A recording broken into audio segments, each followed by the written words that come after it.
Guys, welcome to knowledge treasure hunters. I hope आप सभी की पढ़ाई काफ़ी ज़्यादा शानदार चल रही होगी और उसी शानदार पढ़ाई को और ज़्यादा शानदार बनाने के लिए हमने एक सीरीज़ स्टार्ट की थी। सीरीज़ थी हमारी इन्वायरमेंट की, जिसमें हम शंकर आईएएस बुक को कवर कर रहे थे।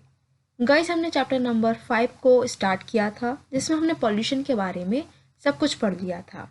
आज हम उसके ही एक टाइप एयर पॉल्यूशन के बारे में पढ़ेंगे। चलो फिर स्टार्ट करते हैं एयर पोल्यूशन को। एयर पोल्यूशन करना नहीं है, हमें उसको पढ़ना है, ठीक है, उसको स्टार्ट करना है। ओके, चलो। तो एयर पोल्यूशन क्या है? एयर पोल्यूशन, मैम ये क्या आप पढ़ा रहे हो? Air pollution, right? सीरियसली आप एयर पोल्यूशन पढ़ा रहे हो? ये तो हम बचपन से पढ़ते आए हैं, क्लास फर्स्ट से पढ़ते आए हैं कि एयर पोल्यूशन क्या होता है।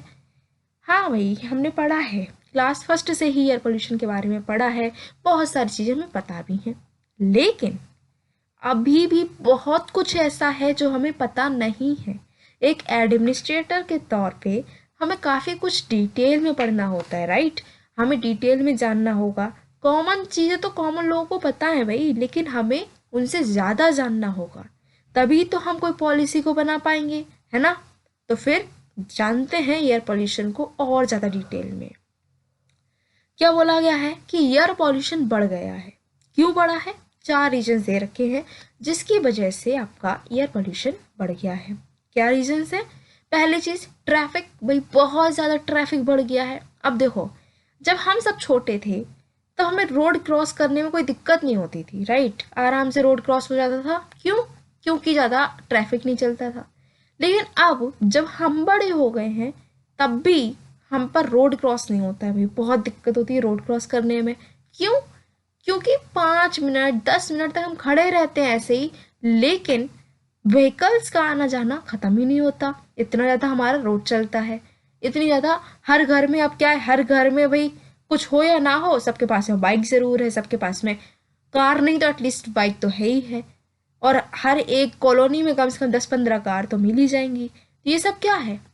ये सब आपका ट्रैफिक बढ़ा रहे हैं, और ट्रैफिक की वजह से पोल्यूशन बढ़ रहा है, वो भी एयर पोल्यूशन।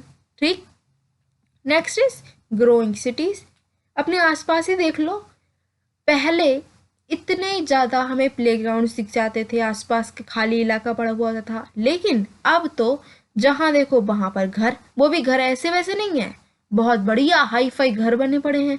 लोग घर में 2 हैं रहने के लिए, लेकिन कमरे उनके पास में 10-15 हैं भाई, राइट? इतने बड़े बड़े घर हो रहे हैं। तो क्या है कि गांव तो खत्म होते जा रहे हैं, लेकिन क्या बनती जा रही हैं? सिटीज बनती जा रही हैं। सबको भैया सिटी लाइफ चाहिए है, right? Next is rapid economic development. अब हर जगह पर जहाँ पर पहले खेत हुआ करते थे वहाँ पर इंडस्ट्रीज बन गई हैं, ठीक है, बहुत ज़्यादा इकोनॉमिक डेवलपमेंट हो रहा है, हाईवेज बन रहे हैं। ऐसा नहीं है ये सारी चीज़ें बेकार हैं, नहीं, ये सब बहुत इम्पॉर्टेंट हैं, हमारी इंडिया की ग्रोथ में बहुत ज़्यादा हेल्पफुल है, ठीक है। लेकिन इनको करने का एक तरीका होना चाहिए। क्या तरीका होना चाहिए? कि भाई सस्टेनेबल तरीके से करो। ये क्या होता है आगे हम पढ़ेंगे ही। Next is industrialisation. जैसे कि अभी हमने बात की कि भाई बहुत ज़्यादा इंडस्ट्रीज हो रही हैं, इंडस्ट्रीज बनती जा रही हैं। अब बन रही हैं, अच्छी बात है, लेकिन उससे पोल्यूशन भी तो हो रहा है। अभी हम पोल्यूशन के बारे में ही पढ़ रहे हैं। तो ये रीजन्स हैं आपके एयर पोल्यूशन के। अभी और भी होंगे, लेकिन अभी हमने मोस्ट जैसे मोटे मोटे तौर पर ये देख लिए हैं। नेक्स्ट इज भाई होता क्या है एयर पोल्यूशन? वैसे तो पता है, लेकिन फिर भी और देख लेते हैं, एक बार पढ़ लेते हैं इसको। The presence in the atmosphere of one or more contaminants in such quality and for such duration as it is injurious or tends to be injurious to human health or welfare, animal or plant life. अब देखो, अगर हम बात करते हैं कि हमें पहले से पता है एयर पोल्यूशन क्या है, हमें नहीं पढ़ना एयर पोल्यूशन के बारे में, तो क्या पता था आपको? हम लोग क्या बात करते हैं, जनरली यही बोल देते हैं कि भाई हवा जो है वो गंदी हो गई है, जहरीली हो गई है, वो आपका जो है फ्रेश एयर कम हो गई है, उसको हम कहते हैं एयर पोल्यूशन हो रहा है। कहीं पर धुआं देख लिया, भाई एयर पोल्यूशन हो रहा है। लेकिन वो एयर पोल्यूशन नहीं है। एयर पोल्यूशन क्या बोल रहा है कि एटमॉस्फेयर में एक या फिर एक से ज़्यादा कोई भी ऐसी कंटामिनेंट्स, कोई भी ऐसी चीज़ जो कि पोल्यूटेंट है, वो इस क्वालिटी में ऐड हो जाए जो कि ह्यूमंस के लिए, प्लांट्स के लिए, एनिमल्स के लिए हार्मफुल हो। इतनी ज़्यादा क्वालिटी होनी चाहिए। दूसरी चीज़, इतने टाइम तक होना चाहिए कि वो इंजीरियस हो जाए, ठीक है। अगर मान लो आपका जो एटमॉस्फेयर है उसमें धुआं हो रहा है, ठीक है, धुआं हो रहा है लेकिन थोड़ा सा धुआं है, लेकिन आप क्या कहते हो कि भाई ये पॉल्यूशन है। पॉल्यूशन नहीं होगा अगर वो इस क्वालिटी में नहीं है, इतनी ज़्यादा क्वांटिटी उसकी नहीं है कि वो आपकी लाइफ जो है उसको हार्म करे, इतनी ज़्यादा क्वांटिटी नहीं है तो वो नहीं होगा आपका एयर पॉल्यूटेंट। दूसरी चीज़, अगर वो थोड़ी देर के लिए हुआ, मान लो 5 सेकंड के लिए, 10 सेकंड के लिए हुआ, कहीं पर स्मोक हो गया और वो इतनी ज़्यादा क्वांटिटी में भी नहीं है, तो क्या होगा, वो अगर आपको हार्म नहीं पहुंचा रहा है, ठीक है, इंजीरियस नहीं है, तो वो उसको आप एयर पोल्यूशन नहीं कह सकते। एयर पोल्यूशन में क्या कंडीशन है, पहली चीज़ इस क्वांटिटी में हो कि वो आपके लिए हार्म पहुंचा सके, दूसरी चीज़ इतने ज़्यादा टाइम तक वो होना चाहिए जो कि आपके इंजीरियस हो, ना केवल आपके लिए बल्कि एनिमल की लाइफ के लिए भी और प्लांट्स की लाइफ के लिए भी। तो अब आपको डिटेल में पता चला कि आखिर ये एयर पोल्यूशन क्या होता है। It is the contamination of air by the discharge of harmful substances. भाई जो आपकी खतरनाक चीज़ें हैं हवा में मिल जाएंगी तो आपका क्या हो जाएगा, एयर पोल्यूशन हो जाएगा। एयर पोल्यूशन उससे क्या होगा, हेल्थ प्रॉब्लम्स हो सकती हैं, इन्वायरमेंट को डैमेज हो सकता है, प्रॉपर्टी आपकी जो है, जैसे कि ताजमहल पीला हो रहा है भाई, ये भी इसी की वजह से है, ठीक है। क्लाइमेट चेंज हो सकता है, ये सब क्या है, एयर पॉल्यूशन के ही कुछ रिजल्ट्स हैं। अब बात करते हैं कुछ मेजर एयर पॉल्यूटेंट्स की, और भाई ये कहाँ से निकलते हैं, इनके सोर्सेस क्या हैं। क्योंकि अगर हमें सोर्सेस पता होंगे तो काफ़ी इजी हो जाएगा उस चीज़ को कंट्रोल करना। अब सपोज करो कि आपने क्या करा है, आपने एक बहुत अच्छा सा आपके घर पे स्विमिंग पूल है, ठीक है। अब स्विमिंग पूल बहुत अच्छा था, आप देख देख कर खुश हो रहे थे कि भाई स्विमिंग पूल है हमारे घर पर, लेकिन अब उसका पानी होने लगा गंदा। अब आपको पता ही नहीं है कि वो गंदा क्यों हो रहा है, लेकिन अगर आपको पता चल जाए कि वो किस सोर्स की वजह से गंदा हो रहा है, आपको पता चला कि आपने क्या करा था कि वहाँ पर आपने एक बॉटल छोड़ दी थी जो कि आपकी थी किसकी, कोल्ड ड्रिंक की। वो कोल्ड ड्रिंक की बॉटल जो थी पहले तो बंद थी लेकिन अब वो खुल गई, जिसकी वजह से वो कोल्ड ड्रिंक है वो उस पानी में मिल रहा है और पानी गंदा लग रहा है, ठीक है। अब आपको पता चल गया, आप क्या करेंगे, उस बॉटल को निकाल लेंगे, बॉटल बंद कर देंगे, वो वहाँ का पानी साफ हो जाएगा, है ना। तो कैसे हुआ, आपको सोर्स पता चला कि भाई गंदगी हो कहाँ से रही है। ऐसे ही एयर पॉल्यूटेंट्स, तो हम देखेंगे कि भाई एयर पॉल्यूशन हो कहाँ से रहा है, वो कहाँ से वो पॉल्यूटेंट्स आ रहे हैं, ये पता होगा तो पॉल्यूटेंट्स को हम कंट्रोल कर लेंगे। पॉल्यूटेंट्स कंट्रोल तो एयर पॉल्यूशन कंट्रोल। तो फिर देखते हैं कुछ मेजर एयर पॉल्यूटेंट्स के बारे में। सबसे पहला आपका एयर पॉल्यूटेंट है कार्बन मोनोऑक्साइड। कार्बन डाइऑक्साइड नहीं है, कार्बन मोनोऑक्साइड, ठीक है। इसके कुछ फीचर्स, अब देखो हमें यहाँ पर ये हम क्यों पढ़ रहे हैं, क्योंकि जितने भी आपके एयर पॉल्यूटेंट्स हैं इनके कुछ फीचर्स और इनका सोर्स हमें याद करना है, ठीक है। पढ़ना नहीं है, याद भी करना है, क्योंकि अगर आपने प्रीवियस ईयर क्वेश्चंस को उठाकर देखा है तो आपने देखे होंगे कई सारे क्वेश्चंस पूछे गए हैं सोर्सेस को लेकर, फीचर्स को लेकर। तो जब पहले पूछे गए हैं तो हो सकता है आगे भी आ जाए, इसीलिए क्या करना है, फीचर्स जो पढ़ते जाएं उसको याद करते जाओ, सोर्सेस को भी ध्यान में रखो। सबसे पहला आपका पॉल्यूटेंट है कार्बन मोनोऑक्साइड। अब ये कैसा होता है, पहली चीज़ इसमें कोई कलर नहीं होता, इस गैस में कोई कलर नहीं होता है, ना ही कोई भी महक होती है, वो ओडोरलेस है, ठीक है। ना ही खुशबू है, ना ही बदबू है, कुछ भी नहीं है, ना ही कोई कलर है इसका। ये प्रोड्यूस कैसे होता है, ये इसका सोर्स है, कैसे प्रोड्यूस हो रहा है कि आपने कार्बन वाली कोई भी फ्यूल है उसको इनकम्प्लीट चलाया है, पूरी तरीके से नहीं चलाया, इनकम्प्लीट बर्निंग हो रही है, जैसे कि पेट्रोल, डीजल, वुड। अब जैसे वुड का तो बहुत कॉमन है कि आपने क्या करा, आग जलाई, वुड जलाई, फिर आपने कहा कि भैया अब तो गर्मी लग रही, अब हम जो है इसको बुझा दे रहे हैं, तो आपने क्या करा, उसको इनकम्प्लीटली जलाया, तो इसकी वजह से क्या होगा, वहाँ पर कार्बन मोनोऑक्साइड निकलेगी और इसमें कोई भी कलर, कोई भी ओडोर नहीं होती है, ये हमें याद रखना है। और कैसे बन सकती है, कोई भी नेचुरल या फिर सिंथेटिक प्रोडक्ट्स को अगर हम जलाते हैं तब भी ये बन सकती है, जैसे कि सिगरेट्स, लोग सिगरेट्स पीते हैं, तो अगर कोई सिगरेट पी रहा है तो भाई समझ जाओ कि वहाँ पर कार्बन मोनोऑक्साइड है, तुरंत वहाँ से दूर हट जाओ, ठीक। It lowers the amount of oxygen that enters our blood. अब ये तो हमने सोर्स देख लिया और इसके फीचर्स देख लिए। फीचर्स में याद क्या रखना है कि कलरलेस और ओडोरलेस, ठीक है। सोर्स क्या याद रखना है कि इनकम्प्लीट कंबशन हम कर रहे हैं किसी भी कार्बन वेस्ट फ्यूल का, या फिर नेचुरल या फिर सिंथेटिक कोई भी प्रोडक्ट है उसका। ये सोर्स भी तैयार हो गया हमारा कार्बन मोनोऑक्साइड का। लेकिन ये करता क्या है, तो ये आपकी जो ब्लड है, देखो ब्लड हमारा रेड होता है, उसमें हीमोग्लोबिन होती है, ठीक है। हीमोग्लोबिन क्या करती है, ऑक्सीजन जो होती है, जो हम सांस लेते हैं तो ऑक्सीजन जाती है बॉडी के अंदर, उसको सारे ऑर्गन तक पहुंचाती है। अब कार्बन मोनोऑक्साइड अगर अंदर चली जाती है बॉडी के, तो वो क्या करती है, आपके जो ब्लड में ऑक्सीजन की लेवल है वो कम कर देती है। इससे क्या होता है, जब ऑक्सीजन नहीं होगी हमारे ब्लड के अंदर, तो हमारे जो रिफ्लेक्सेस हैं वो धीरे काम करेंगे, हम कंफ्यूज रहेंगे और हमें नींद आती रही है। हम कहेंगे बहुत नींद आ रही है, बहुत नींद आ रही है। क्यों नींद आ रही है, क्योंकि हमारी बॉडी के अंदर ऑक्सीजन लेवल हो चुका है कम।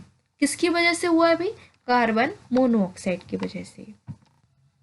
हमारा जो नेक्स्ट पॉल्यूटेंट है वो तो सबसे ज़्यादा जाना पहचाना अपना कार्बन डाइऑक्साइड। बचपन से कार्बन डाइऑक्साइड के बारे में पढ़ ही लिया है ना। तो भाई अपना जाना पहचाना सा पॉल्यूटेंट कार्बन डाइऑक्साइड, ये प्रिंसिपल ग्रीन हाउस गैस है। ये चीज़ हमें याद रखनी है। पूछ सकते हैं कि भाई इनमें से कई सारी गैस दे दी जाएंगी और क्वेश्चन आ सकता है कि बताओ इनमें से ग्रीन हाउस गैस कौन सी है, कौन सी नहीं है। तो आपको याद रखना है कि भाई जो CO2 है वो ग्रीन हाउस गैस है। अब ये CO2 आपको भाई कहाँ मिलेगी, कैसे मिलेगी, ये भी बता दो कोई भाई। तो ये मिलती है हमारी ही हरकतों से, ह्यूमन एक्टिविटीज़ के रिजल्ट से, जैसे कि कोयले को जला दो, ऑयल को जला दो, नेचुरल गैसेस, इन सब की बर्निंग पर CO2 निकलती है, ठीक। नेक्स्ट इज क्लोरोफ्लोरोकार्बन्स, क्लोरोफ्लोरोकार्बन्स, ठीक है। अब हमें किसके बारे में जानना है, क्लोरोफ्लोरोकार्बन्स के बारे में। मुझे तो ये कहने में बहुत ही मज़ा आता था जब मैं ये पढ़ती थी, क्या, क्लोरोफ्लोरोकार्बन्स। अब ये है क्या, पहली बात तो ये क्लोरोफ्लोरोकार्बन्स हैं हमारी गैसेस जो कि निकलती हैं आपके भाई अमीरों के घर से। मतलब अमीरों के घर से मतलब कि जिसके घर पे फ्रिज है, जिसके घर पर AC है, वहाँ से आपकी क्लोरोफ्लोरोकार्बन्स निकलेंगी। ऐसा क्यों, उनके घर में ऐसा क्या है, उनके घर में है आपका AC और आपका फ्रिज। और AC और फ्रिज जो है, रेफ्रिजरेटर जो है, वो निकालते हैं chlorofluorocarbons. When released into the air, chlorofluorocarbons rise to the stratosphere where they come in contact with few other gases, which lead to a reduction of the ozone layer that protects the earth from the harmful UV rays. देखो आपने एक चीज सुनी होगी, क्या सुना होगा आपने, कि ओजोन लेयर में होल हो रहा है, ठीक है। हमने ये चीज पढ़ी है कि ओजोन डिप्लीशन हो रहा है, ठीक है, ओजोन लेयर में होल हो रहा है, कि अंटार्कटिका के ऊपर होल हो चुका है। ये सारी चीज़ें न्यूज़ में आती रहती हैं और हम पढ़ते रहते हैं। लेकिन ये होल हो क्यों रहा है, ये होल ऐसे नहीं हो रहा है, ये होल किया जा रहा है। कौन कर रहा है, क्लोरोफ्लोरोकार्बन। इनका मेन काम है कि भाई ओजोन लेयर पे जाकर उसको डिप्लीट कर दो। तो ये करते हैं ओजोन लेयर को डिप्लीट, और जो हमारा ओजोन लेयर जो कि हमारी एक ब्लैंकेट की तरह काम करता है, हमारा छाता है जो कि हमें UV रेस से बचाता है, उसको ये डिस्ट्रॉय करने में लग जाते हैं।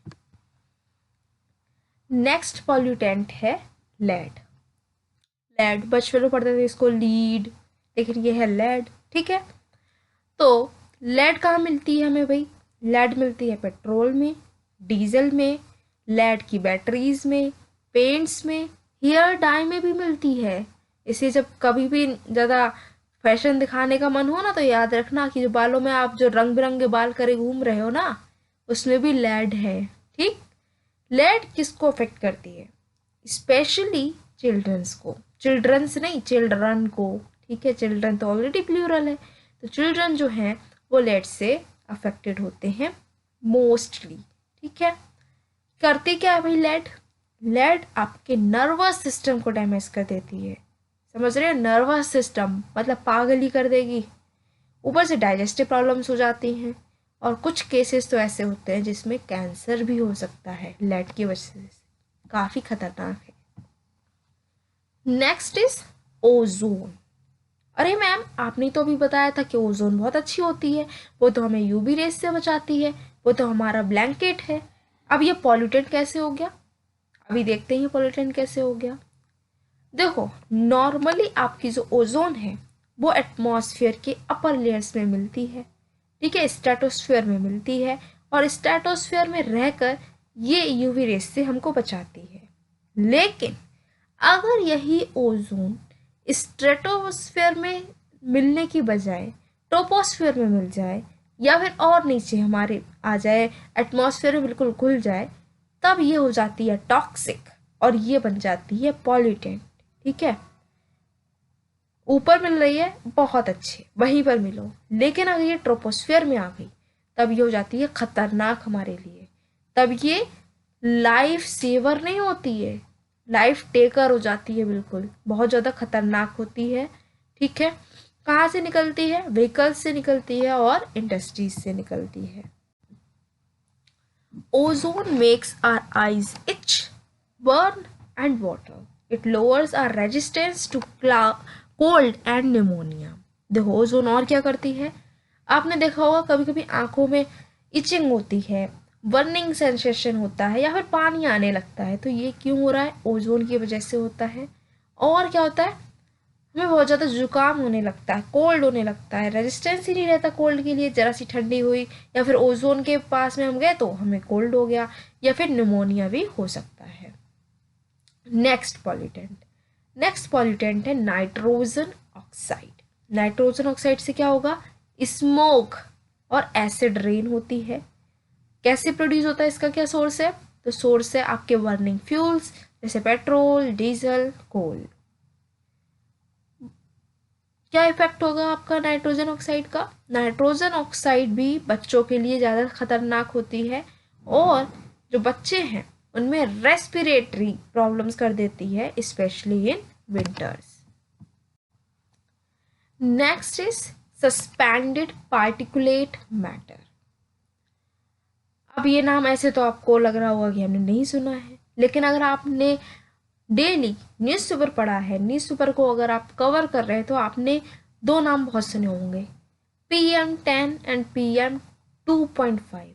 वो PM10 और PM2.5 प्राइम मिनिस्टर 10 और प्राइम मिनिस्टर 2.5 नहीं होता है, वो होता है पार्टिकुलेट मैटर 10, पार्टिकुलेट मैटर 2.5। ये वही PM10 PM2.5 की यहाँ पर बात हो रही है।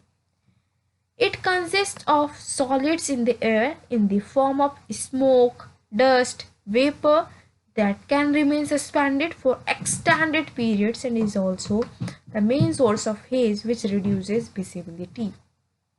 तो हवा जो है, हवा से ज़्यादा आपको आंधी याद आती होगी। आंधी में क्या होता है? आंधी में आँख में आपके बहुत ज़्यादा धूल जाती है, आंधी में क्या होता है? कुछ दिखता भी नहीं है।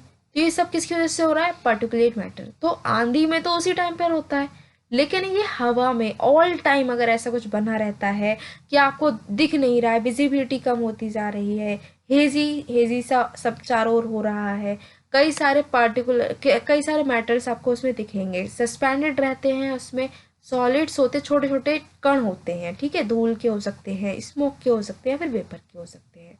ये क्या है? आपके सस्पेंडेड पार्टिकुलेट मैटर्स हैं। The finer of these particles when breathed in can lodge in our lungs and can cause lung damage and respiratory problems. और अगर ये बहुत छोटे हुए तो ये क्या होगा? हमारे जो रेस्पिरेटरी सिस्टम है उसमें चले जाएंगे, लंग्स में चिपक जाएंगे, और लंग्स जो हैं उनमें कई सारी प्रॉब्लम्स कर देंगे। Next is sulphur dioxide, SO2। ये क्या है? ये एक गैस है जो कि कैसे बनती है? आपके कोल्स को बर्न करने पर, मेनली अगर थर्मल पावर प्लांट है वहाँ पर अगर हम कोल को बर्न करते हैं तब बनती है सल्फर डाइऑक्साइड। कुछ इंडस्ट्रियल प्रोसेसेस जैसे कि पेपर है, पेपर अगर आप बनाओगे तब वहाँ से क्या निकलेगी? सल्फर डाइऑक्साइड निकलेगी। कुछ मेटल्स हैं, उनको अगर आप स्मेल्ट करोगे तब भी सल्फर डाइऑक्साइड निकलेगी। तो ये क्या है, अगर आपको क्वेश्चन आता है कि in the production of paper and smelting of metal which of these gases are emitted, तब आपको वहाँ से देखना पड़ेगा और आंसर क्या होगा, सल्फर डाइऑक्साइड। मेजर कंट्रीब्यूटर है स्मोक के लिए और एसिड रेन के लिए। अभी हमने एक और गैस देखी थी जो कि स्मोक और एसिड गैस, एसिड रेन के लिए रिस्पॉन्सिबल थी। कौन सी थी वो, नाइट्रोजन डाइऑक्साइड। सल्फर डाइऑक्साइड से क्या होगा, लंग्स जो है उसमें डिजीज हो सकती है। So guys that's it for today. हमने आज एयर पोल्यूशन के बारे में पढ़ा, उसके कई सारे फैक्टर्स, कई सारी कॉजेस पढ़ी, और साथ ही साथ में हमने उसके पॉल्यूटेंट्स के बारे में, उनके स्मोक के बारे में और उनके सोर्सेस के बारे में पढ़ा। आई होप आप सभी को समझ में आया होगा। अगर आपको ये सब समझ में आया है देन आपको क्या करना है, बताने की ज़रूरत है क्या, आई नो आपको पता है। लाइक करना है, शेयर करना है और सब्सक्राइब करना है इस चैनल को। बाकी मिलते हैं नेक्स्ट वीडियो में नेक्स्ट टॉपिक के साथ में। Till then keep your knowledge treasure hunting on.